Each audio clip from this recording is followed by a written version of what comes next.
La paz de Cristo Jesús.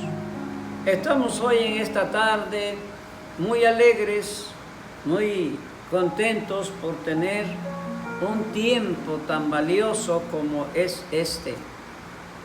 Cabe en nuestro corazón la gratitud y poder decirle al Señor gracias por la oportunidad que nos brindas hoy.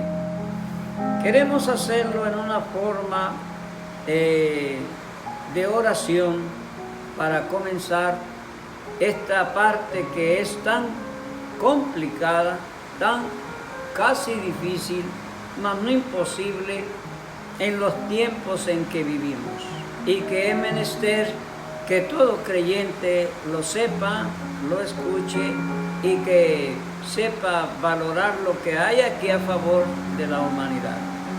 Señor y Dios, creador del universo, tu poder es grande, tu misericordia más grande que los cielos. Señor, acudimos a ti para darte las gracias por esta oportunidad y que sea tu palabra, Señor, aquella que camine, viaje hasta donde haya cabida en los corazones. Señor, encomiendo la causa en el nombre glorioso de Jesús de Nazaret. Amén, Señor.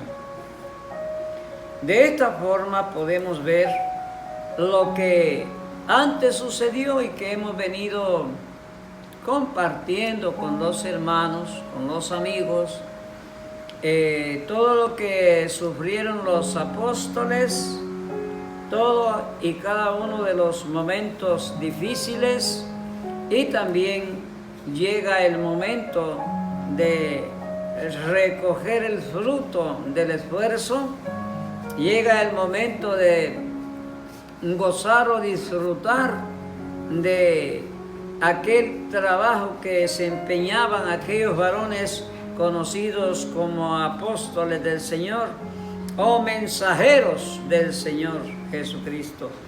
Aquí hay una parte que es bastante contradicha en la sociedad, digamos, en que vivimos, en los creyentes que no entran en ese conocimiento, una porque no lo oyen, otra porque no se los explican y lo demás porque no lo creen. De manera que en el capítulo 6 de los Hechos de los Apóstoles ya vemos el fruto de aquel trabajo, ya vemos los resultados del esfuerzo que los apóstoles hacían para llevar la palabra a todo el mundo. Esto nos trae a nosotros mucha consolación, mucha esperanza y valor, nos da fuerza la palabra del Señor. Así que vamos a ver cómo está la situación, hablando de aquellos días. Para nosotros hace mucho tiempo, pero para Dios no. Para Dios solamente 2 días han pasado, ya que para Dios 1000 años es como un día y un día como 1000 años. Pero para la raza humana son 2000 y un poco más. De manera que dice aquí la Escritura como encabezado, capítulo 6 de los Hechos de los Apóstoles, elección de 7 diáconos. Elección de 7 diáconos. Leemos el primer versículo. En aquellos días, como crecía el número de los discípulos, hubo murmuración de los griegos contra los hebreos, de que las viudas de aquellos eran desatendidas en la distribución diaria. En este primer versículo podemos llegar a pensar diferentes cosas. En realidad, que dicha costumbre ahora no existe en este continente, no existe en estas congregaciones, pues desconocen este versículo. Que allá cuando la congregación, después de todo lo que sufrieron los apóstoles y que había ya un número bastante grande, Por supuesto que se deja ver que había ya una relación cristiana entre griegos y judíos, que al principio no era así, pero la iglesia ya había sido edificada y en realidad en la justicia de Dios la misericordia pasaba de judíos a gentiles. Y aquí vemos a las viudas de los griegos y a las viudas de los judíos. Esto nos da a entender qué costumbre la que había en la iglesia, que algunas veces se dice, nosotros somos de esa iglesia. No es verdad, no es cierto. No sé en qué sentido lo dirán, pero en realidad se necesita mucho estudio, mucho conocimiento, se necesita tener la virtud del entendimiento y también la fe para la obediencia. Total, que hubo esa controversia entre los discípulos de aquel entonces por esta causa, y murmuraban porque tenía tanta necesidad las viudas de los griegos como las viudas de los judíos, porque la iglesia tenía en el principio de dónde darles alimento a las mujeres. Era comidita, distribución diaria, y en realidad era un gesto maravilloso el que la iglesia tenía. Por eso es que los diezmos ya no alcanzaban para eso, los diezmos no daban abasto para las personas que la iglesia le daba la nutrición, el alimento.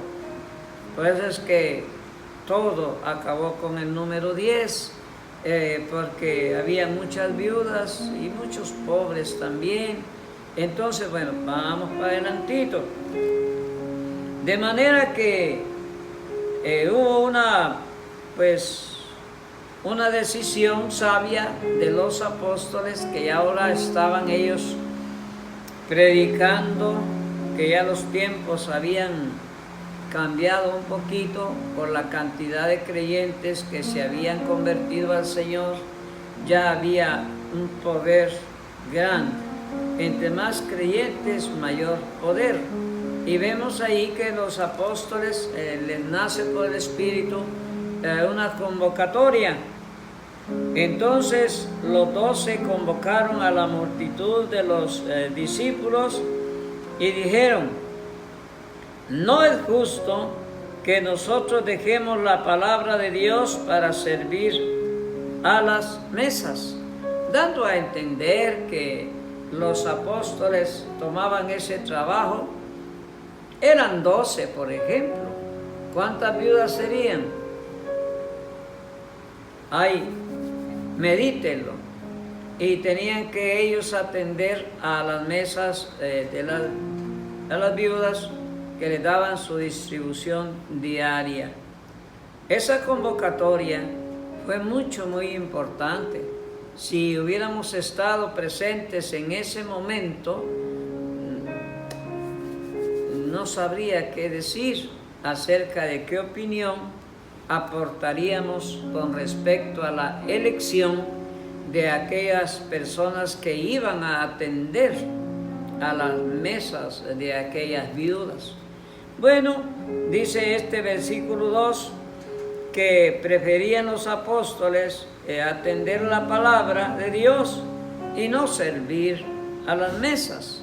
Era justo aquello, porque la palabra de Dios tiene un poder único, y predicadores no han habido muchos, y peor en tiempos de persecución.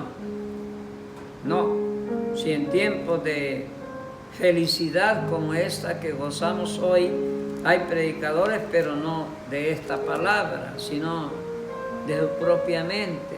Y son buenos predicadores, y Dios los bendiga a todos, pero no predican esta palabra, y ahí está la diferencia de las cosas.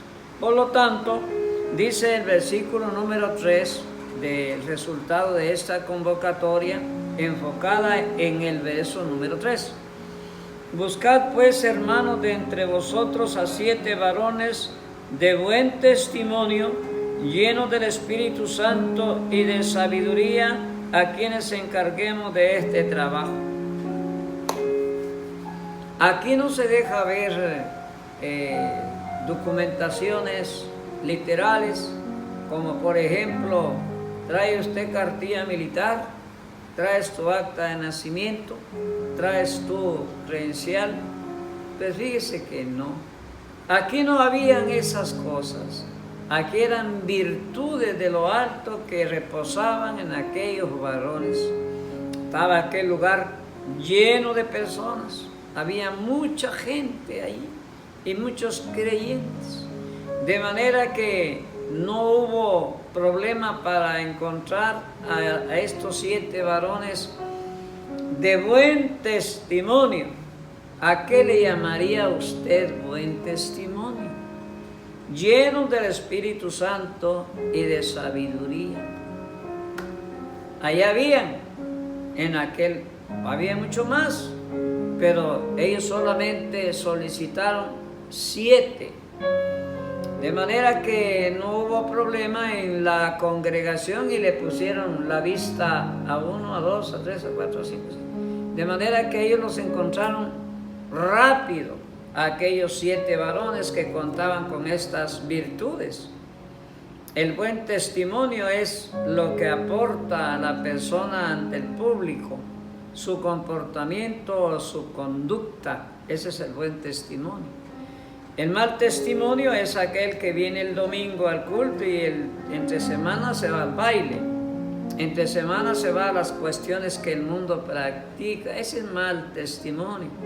O se peleó con alguien o hizo alguna cosa indebida, es mal testimonio. Y aquellos varones no tenían eso. Buen testimonio, buen comportamiento, buena conducta, nada de periodismo barato, nada de cuestiones que se involucran con la vida particularmente humana del ser social. Así que encontraron rápido a aquellos varones, de los cuales aquí menciona el versículo siguiente, que es el versículo 4. Cuando ellos dijeron, busquen a esos varones, ellos también toman una responsabilidad, los apóstoles. Y nosotros persistiremos en la oración y en el ministerio de la palabra. ¡Qué trabajos! Vamos a orar. Por supuesto que la gente de aquel entonces acudían a ellos con fe, acudían a ellos con necesidad, con confianza, porque aquellos varones pues estaban llenos del Espíritu Santo. Y el que llegaba enfermo ahí no regresaba enfermo, a menos que el Señor no lo quisiera sanar. Pero en realidad la mayoría regresaba sano a su lugar de donde había venido. Por esa razón es que la iglesia también crecía en abundancia humana en aquel entonces. Pero ellos iban a hacer ese trabajo. Ahora la respuesta de la conglomerada iglesia agradó la propuesta a toda la multitud y eligieron a Esteban, varón lleno de fe y del Espíritu Santo. Se reconocía el que tenía fe. ¿Y en qué se reconocía? El hombre o la mujer que tiene fe le gusta ir al templo, siente necesidad de ir a inquirir al templo, a meditar quiere decir, a meditar al templo, a orar en el templo, a pedir misericordia para varios en el templo. Esa es la bandera de la fe. Todo hermano y hermana que tiene fe, que es un don del Espíritu Santo, la fe, pues se deja ver. Pero aquel que se va y no vuelve, aquel que viene allá cuando el trabajo le dio permiso, entonces pues no se puede decir que tiene fe. No, no es posible. Aunque no se les reclame tales cosas, pero no hay. A manera de que cualquier detalle, problemita de la vida lo aparta por completo. Él lo saca, ya sea una camioneta, ya sea el cuidado de unas gallinas, el cuidado de unas vaquitas, se aparta de Dios porque no tiene fe, no le ha sido dada la fe. La fe que profesa es personal, no la que Dios da. Más o menos así se deja ver la situación aquí.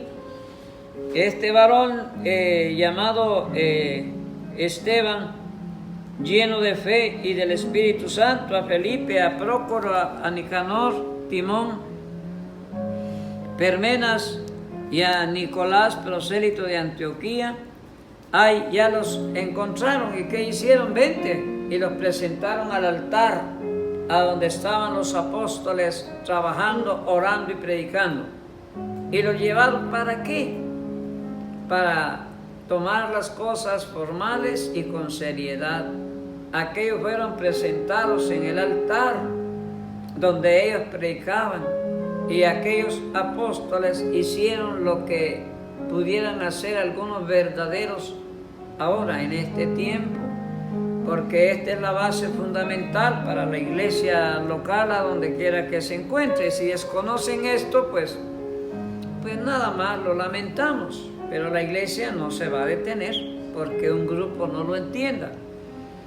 Dice aquí la palabra del Señor, el verso 6, a los cuales presentaron ante los apóstoles, quienes orando les impusieron las manos. ¿Qué significó eso? Que llevándolos aquellos 7 varones, los presentaron ante los apóstoles y aquellos impusieron sus manos.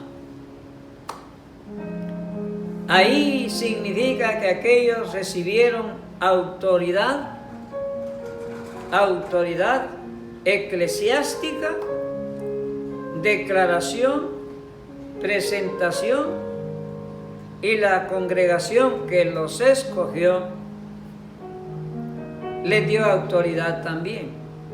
De manera que cuando hablaba Felipe, la congregación le creía. Cuando hablaba Nicanor, Timón, Permenas y cualquiera de ellos, la congregación estaba atenta porque les habían otorgado el sí, la autoridad que ellos necesitaban. Y con esa imposición de manos de los apóstoles, aquellos varones quedaron declarados, no solo para servir allí, de manera que estos no se quedaron sirviendo las mesas todo el tiempo, no, para nada. Ellos estuvieron un tiempecito pequeño mientras surgía el deber a cumplir el trabajo que ellos tenían que hacer. De manera que también nos llama la atención este cuadro. ¿Qué no habrían mujeres allí en esa congregación? Cualquiera diría que sí. O alguno diría, no, solo hombres habían.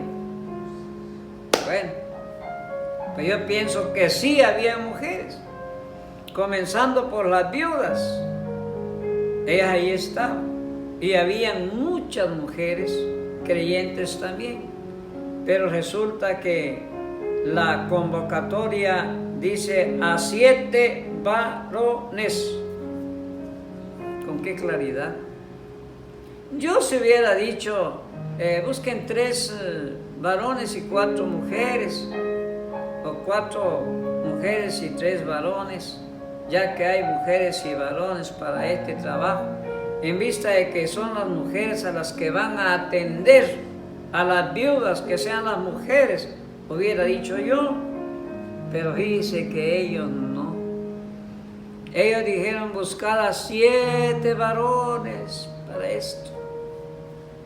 Esto nos llama también la atención bastante, de una forma educada, de una forma cristiana, apegados a la verdad, no a la imaginación. De manera que fueron 7 varones y ni una mujer participó de darle la distribución diaria a las mujeres viudas de los griegos y los judíos. Así enseña la Escritura y yo también así la enseño, porque no me debo de salir del marco bíblico, porque entonces sí me suelto por mi lado.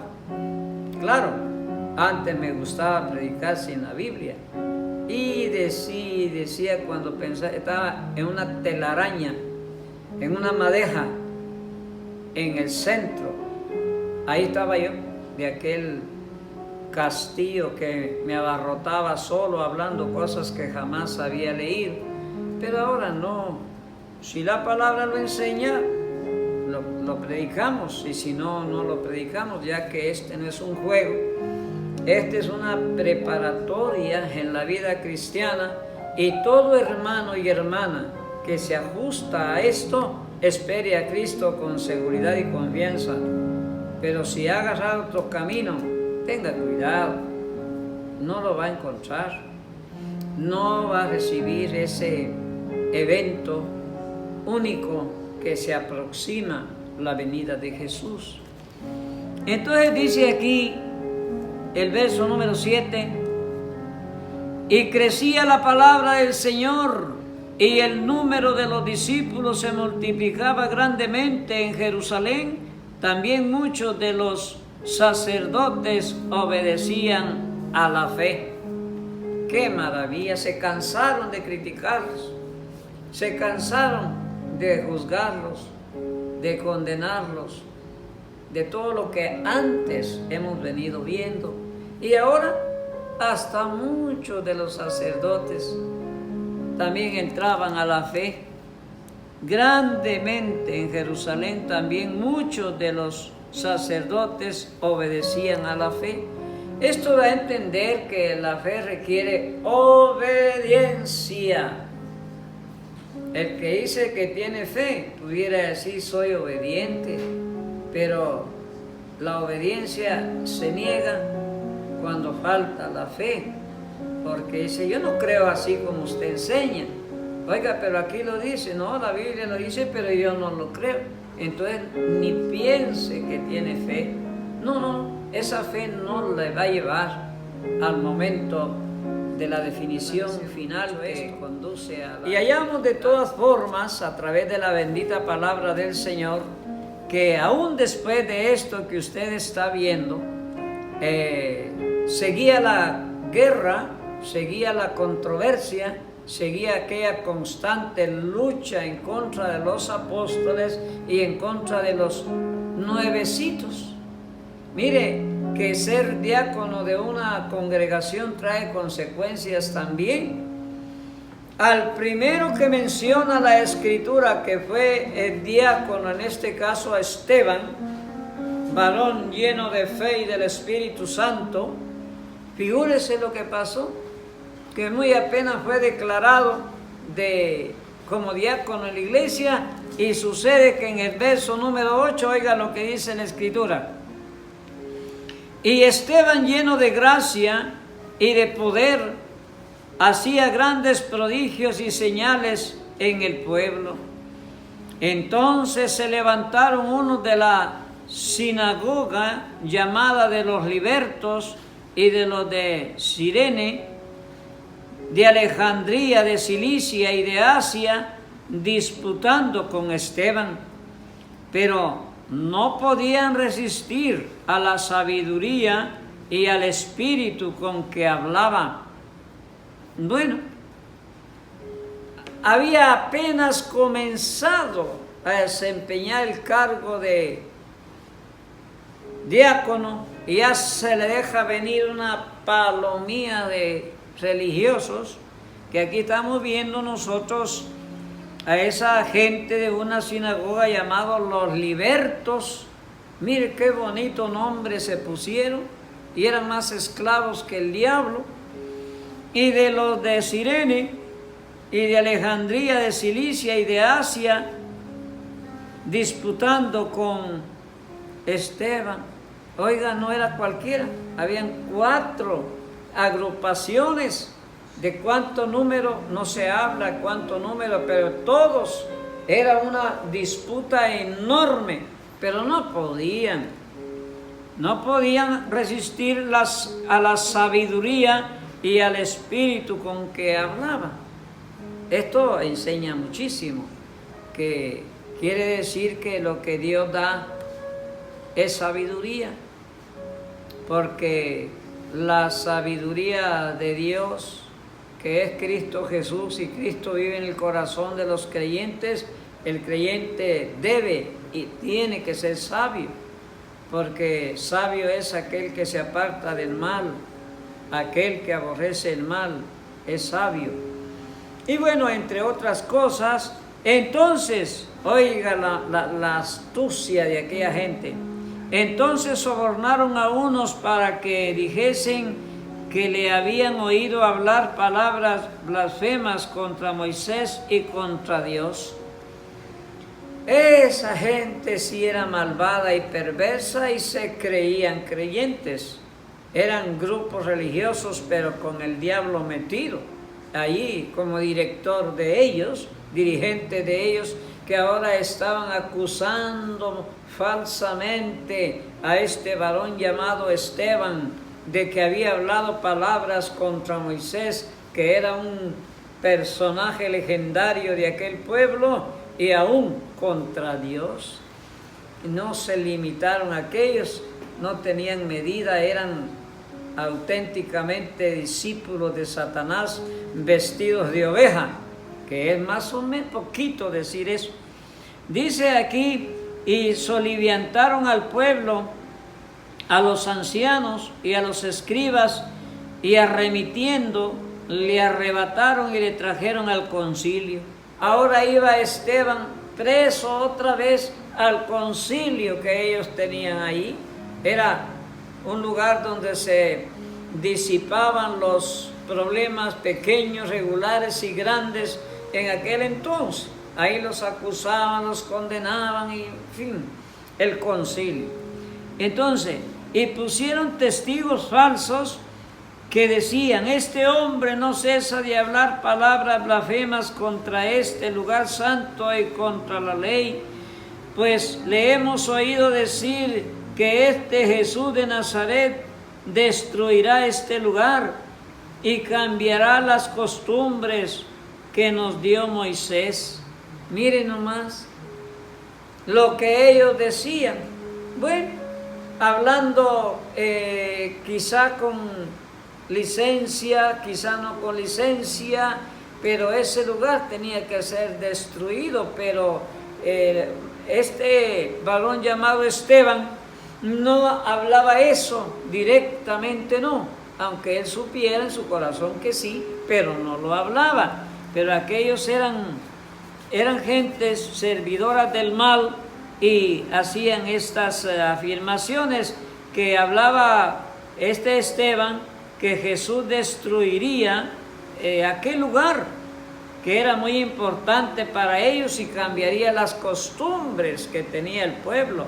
Entonces dice el verso número 15, todos los que estaban sentados en el concilio, al fijar los ojos en él, vieron su rostro como el rostro de un ángel. Y aún así, escuchaban a los mentirosos, aún así, atendían las falsas acusaciones, aún así, viendo a aquel hombre con esta característica, que estaba lleno de fe y del Espíritu Santo, y ahora fijaron en él los ojos y lo vieron como un ángel. ¿Qué mirarían en Esteban? ¿Le brillaría su rostro? Bueno, es cuestión de verlo con la mente espiritual, no con la mente natural o con la vista literaria. Todo esto, estimado amigo, viene enseñando el costo de hablar de Cristo, el costo de predicar el nombre santo, el costo de decir la verdad, Y esto que acabamos de compartir ayuda mucho a las iglesias verdaderas a que se enfoquen, que hayan ancianos en cada congregación, en cada iglesia y ancianas también. De esta manera dejamos para ustedes un breve mensajito para compartir de una manera cumplida ante nuestro Señor, que nos ha dado el privilegio de viajar por las líneas de este libro en el cual creemos, las Sagradas Escrituras. Que la gracia del Señor sea con usted, ahora y siempre, donde quiera que usted se encuentre. Dios le bendiga y le guarde.